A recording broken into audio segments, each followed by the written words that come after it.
Master. Hi. Hi అండి. ఆహ్, అంటే నేను మిమ్మల్ని కలిసేటప్పటికి నాకు 'రామ్‌తా' అనే పేరైతే విన్నాను కానీ, అసలు ఈ అసెన్షన్ అనేది ఒకటుంటది అనేది నాకు తెలీదు. అంత ముందల దాకా నేను మోక్షము అలానే ఉండేదాన్ని. అంటే అల్టిమేట్ మానవ జీవితం యొక్క అంతిమ లక్ష్యం మోక్షము ఇలా ఉండేది.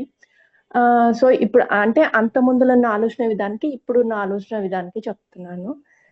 ఇప్పుడు దాని నుంచే షిఫ్ట్ అయ్యాననమాట. అమరత్వానికి షిఫ్ట్ అయ్యాను. అంటే అసలు ఆ వర్డ్ అంటే తెలియని అమ్మాయి. ఇప్పుడు అది జీవితానికి అంతిమ లక్ష్యంగా పెట్టుకున్నాను. అది చాలా డ్రాస్టిక్ చేంజ్ అది.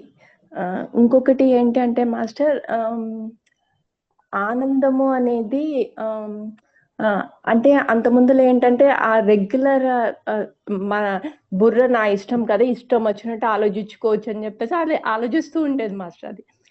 ఇప్పుడేంటంటే అది కూడా మన కంట్రోల్‌లో అన్నమాట. అంటే ఇప్పుడు ఎప్పుడు ఆనందంగా ఉండాలి అని మనం ఒకటి పెట్టుకున్నప్పుడు ఇంకా అది అవేర్‌నెస్ అనేది 24 అంటే మెలుకువ ఉన్నంత సేపు ఆ అవేర్‌నెస్ ఉంటది మాస్టర్. అది ఒకటి. అంటే ఆ లూప్‌లో పడిపోకుండా ఉండగలుగుతున్నాను. అది. అంటే అది చేంజ్ ఇంకొకటి. ఇంకొకటి ఎస్. మాస్టర్ మీరు చెప్పింది ఎప్పుడు మీరు చెప్తూ ఉంటారు. అంటే నేను ఇన్నాళ్ళు బట్టి అంటే ప్రీవియస్ మిమ్మల్ని కలిసేదాకా సంస్థ ఇంపార్టెంట్ కాదు. మీది ఫస్ట్ మీకు మీరు ఇంపార్టెంట్. తర్వాత మీ నుంచి కుటుంబము, కుటుంబం నుంచి సమాజము. అది మాస్టర్. అంటే అంత ముందులో ఏంటంటే నేను ఇంత లబ్ధి పొందాను కదా! సో, ఆ సంస్థ యొక్క ఎదుగుదలలో నా పాత్ర గూడా ఉండాలి. సేవ ఇట్లా ఉండేది మాస్టర్. ఆ షిఫ్ట్ నుంచి ఇటువైపు మారింది మాస్టర్. అదొకటి. ఇంకొకటి ఏంటి అంటే నాకు తెలుసు అనేది ఒకటి చెప్పినప్పుడు, అది తీసుకున్నప్పుడు ఇప్పుడు ఎసెన్షన్ అది తీసుకున్నప్పుడు నాకు తెలుసు నేను ఇమ్మోర్టల్ అనుకున్నప్పుడు ఇంకా నెక్స్ట్ థాట్స్ ఉంటాయి మాస్టర్. అంటే ఇప్పుడు నాకింత వయసుకి నాకు రామ్‌తా అనేది తెలిసింది. ఆహ్, హ్మ్. సో, ఇప్పుడు అందరూ చెప్తున్నారు కదా! చిన్న పిల్లలకి స్కూల్స్‌లో ధ్యానం నేర్పియాలి ఇట్లా చెప్తున్నారు కదా మాస్టర్. అంటే అసలు ఈ రామ్‌తా అనే వర్డ్ కూడా తెలీదు. అది చాలా మందికి తెలీదు. సో, ఆ వర్డ్ తెలియాలంటే పాఠ్యాంశాల్లో కూడా అంటే మీరు చెప్తారు కదా! ఆఫ్టర్ అసెన్షన్ మీ వర్క్స్ చాలా ఉంటాయి అని చెప్తుంటారు కదా! కొంతమంది పొలిటికల్‌గా ఎళ్తుంటారు. కొంతమంది నేచర్ వైపు ఎళ్తుంటారు. నేనెందుకో అలా కూర్చున్నప్పుడు ఇది థాట్ వచ్చింది మాస్టర్. ఇది ఒక పాఠ్యాంశంలా ఉండాలి. సో, ఇలా ఉండటం వల్ల అంటే మేము ఇన్ని స్ట్రగుల్స్ అయిపోయి ఈ గంటలు గంటలు ధ్యానాలు ఇలా చాలా ఉన్నాయి కదా మాస్టర్ బయట.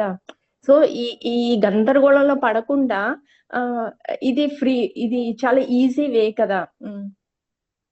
ఆహ్, ఆహ్, అంటే ఒక హ్మ్, హ్యూమన్ బీయింగ్ అన్నట్టు బతికుండంగాల్నే యాహ్! అంటే ఫ్రీగా మన యాక్టివిటీస్‌లో మనం ఉండొచ్చు. ఇదేంటంటే మాస్టర్ ఇప్పుడు గంటలు గంటలు ధ్యానం అనే తలకి ఇంకా ఈ సోషల్ లైఫ్ ఇది ఉండదు కదా మాస్టర్. ఎప్పుడు ఇంకా దానికే ఉంటాయి. ఇది ఇట్లా కాదు కదా! సో, ఇదంతా అనిపిచ్చి ఈ రాంతజ్ఞానం మీద అందరికీ ఆహ్, ఎళ్ళాలి. అలా అనిపిచ్చింది master thought. Nice. And so be it. ఇందులో ఆ మాధుర్యం తెలిసే చాలా మంది మీలాగే ఆలోచనలు చేస్తున్నారండి. ఇవి విజ్డమ్ అందరికీ రీచ్ అవ్వాలి అనేసి. ఖచ్చితంగా అది అవుతుందండి. అవుతుంది. It is happening right now. Great. Thank you. Thank you Supriya గారు.